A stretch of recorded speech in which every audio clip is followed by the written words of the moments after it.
Thanks for taking a few minutes to talk with me. I appreciate it. Caucus meeting wrapped up today with the House Republicans.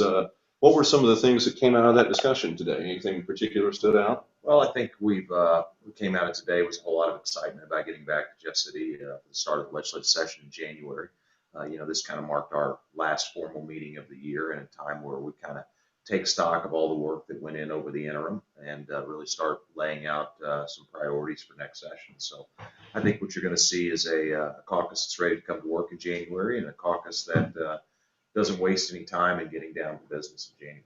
I'm going to turn my levels up on my recorder here, but while I do that, you did, as you said, anxious to get back after the way last session ended. I think there's probably a lot of lawmakers who are anxious to get back and start, as you described it at the end of last session, rebuilding the reputation of this building and of this chamber in particular. How do you do that?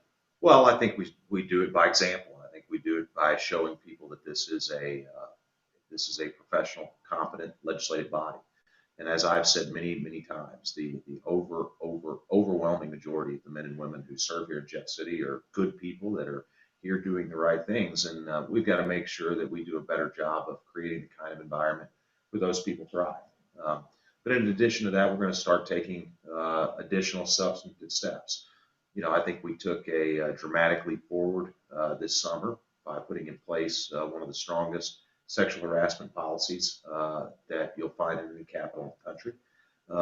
We're going to follow that up with substantive, meaningful ethics reform as one of the first things out of the box in January.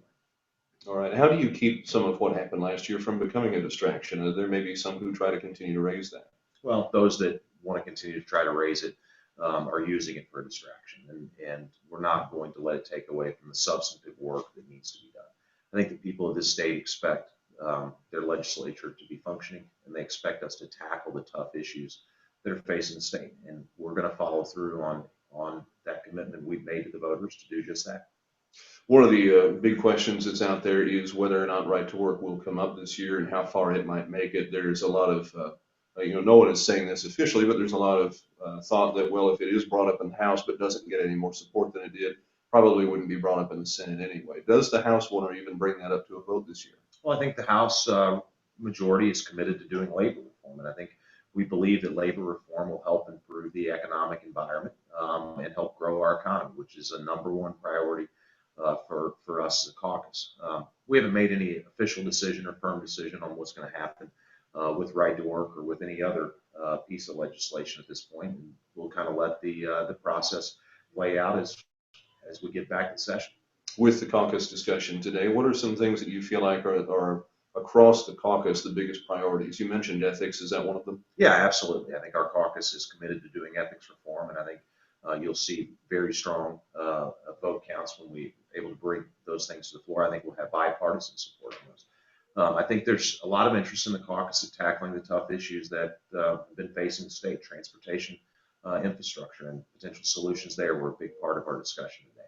There's continues to be a lot of concern about the situation of the University of Missouri.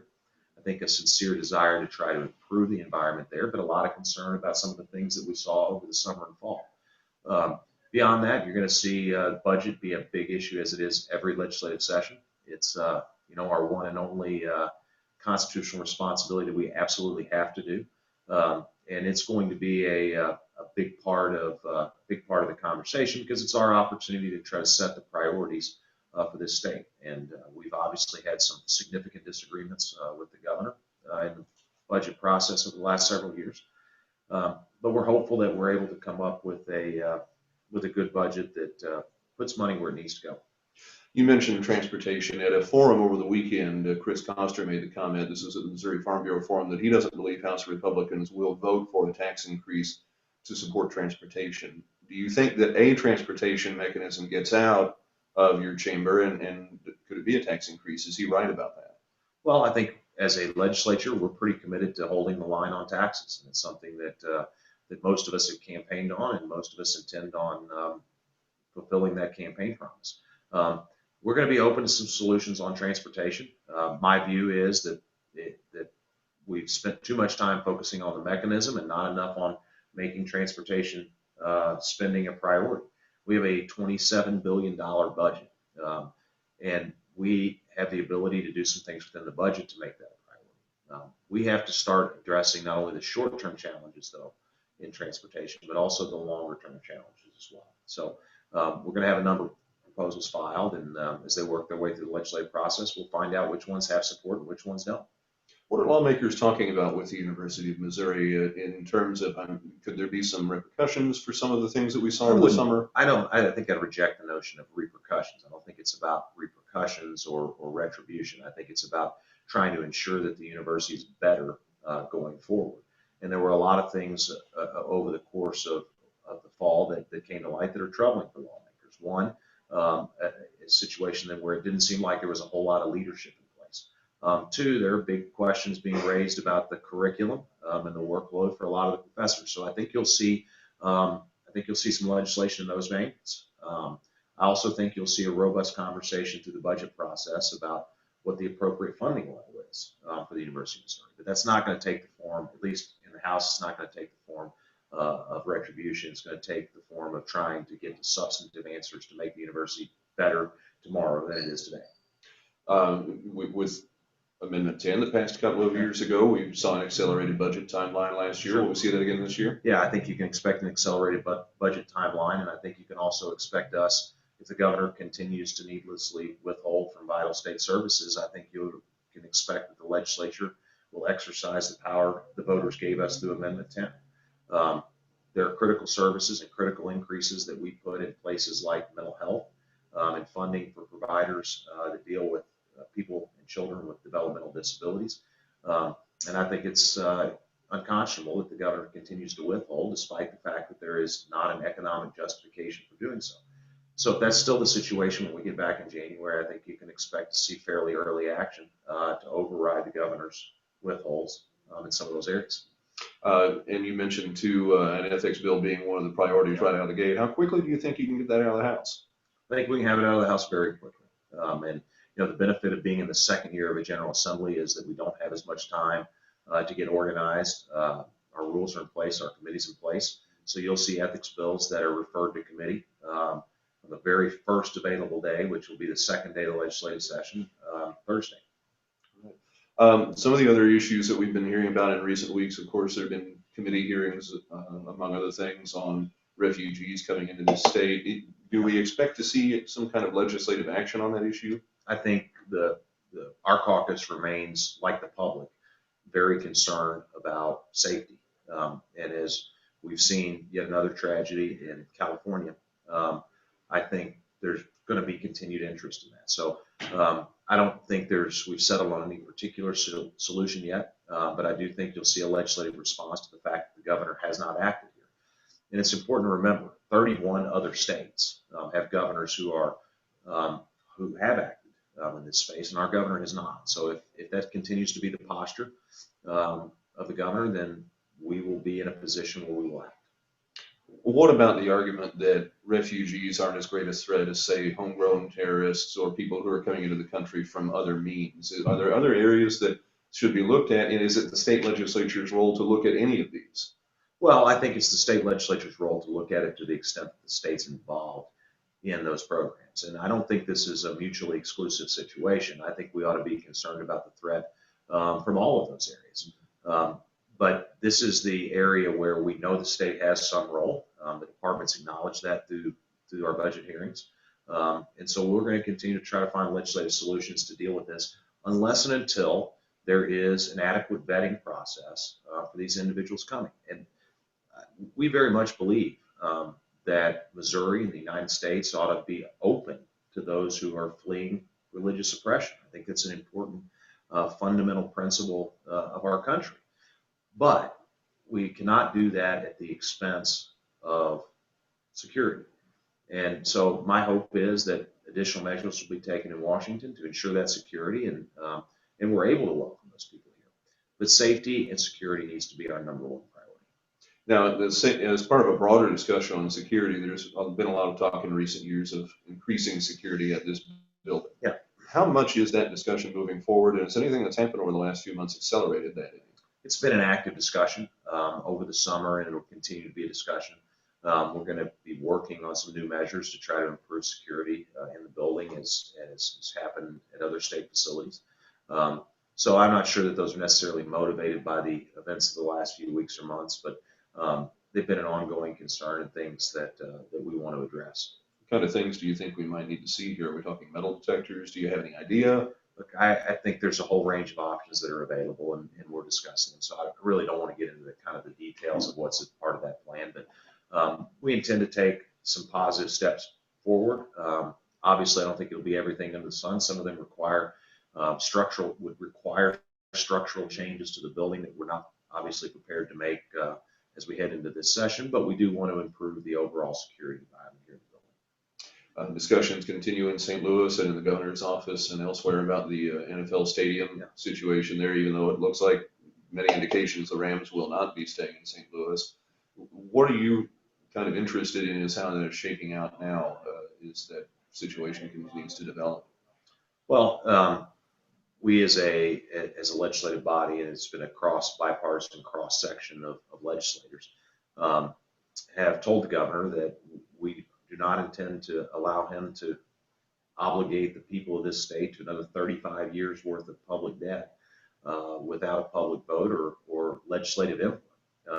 And as long as the governor continues to try to do this by executive fiat, the legislature will continue to be opposed to that funding level. So I don't have a crystal ball to know what is in store for the Rams or what decisions the NFL and their owners are going to make. But we have an obligation to protect the public and protect the purse strings, and we will exercise that power when we come back in January. Whether it be the Rams or some other team, if a stadium is going to move forward in St. Louis, does this process need to stop and start over from scratch, or what needs to happen specifically?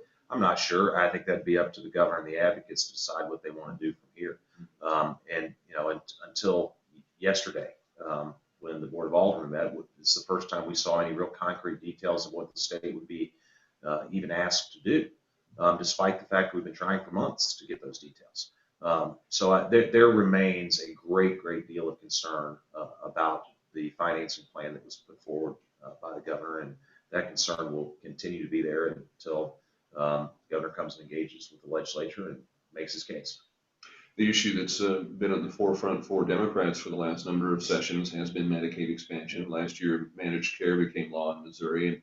And so what is the discussion like on Medicaid expansion and or reform or any range of things coming into this session?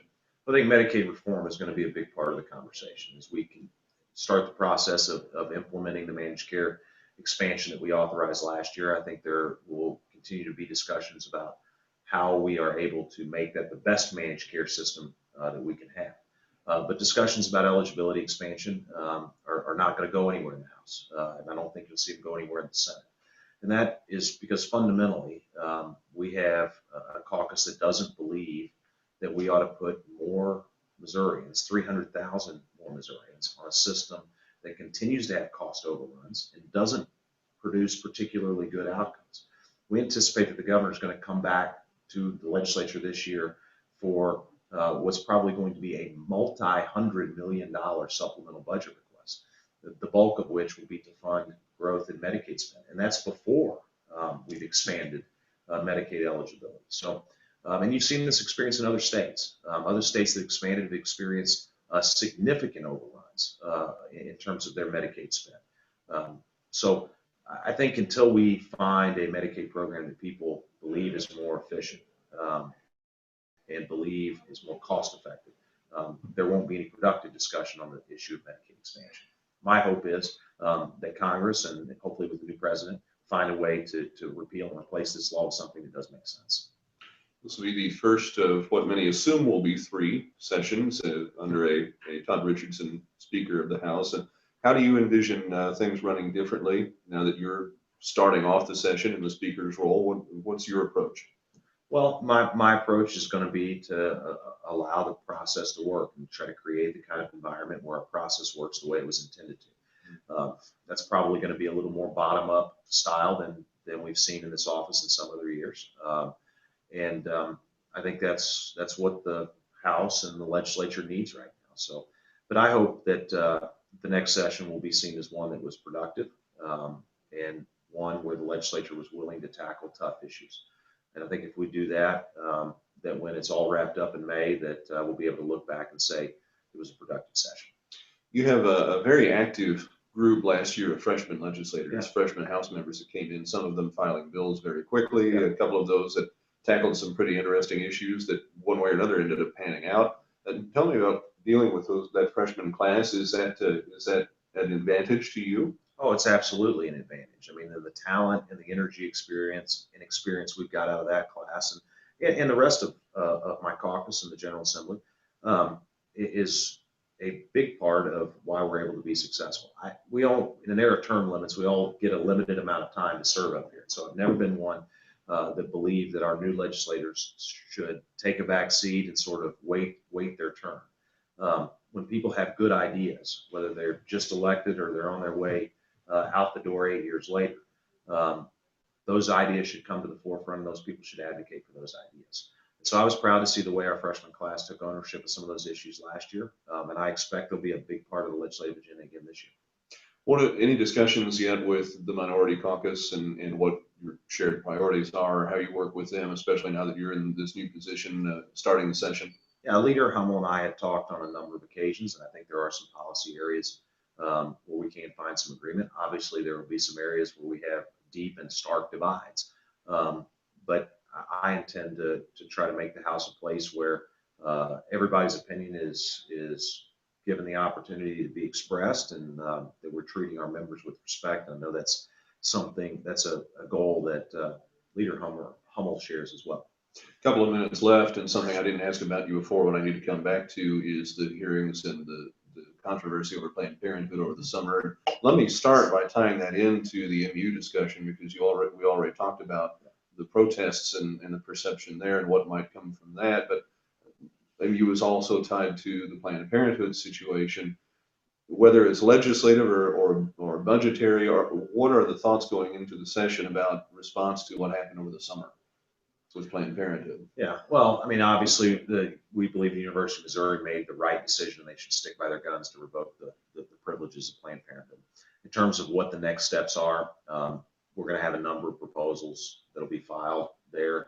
I think discussion is going to continue in the budget about how we fund those kinds of services. And I anticipate that there'll be substantive action taken. This caucus is very much committed to protecting the sanctity of life. And I think we've demonstrated a record, at least in the time that I've been here and before that, of being fierce defenders of life. And that's why we've seen such a dramatic reduction in the number of abortions in the state. So we're going to continue to look for policies and ways to ensure that we're continuing to reduce the number of abortions and continuing to find ways to protect innocent life. With the question of whether or not Planned Parenthood, whether it's in Missouri or elsewhere, has conducted sale of fetal tissue, will there be legislation going directly to that question that came out of the hearings that were held this summer? Yeah, I think there will be some legislation relating directly to those.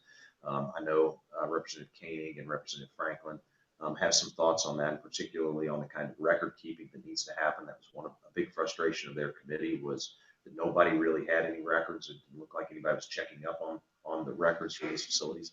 So there will be some legislation that will be directly tied to the work of that committee. All right. Any other final thoughts? I don't think so. Appreciate the opportunity to join you. All right. Thanks.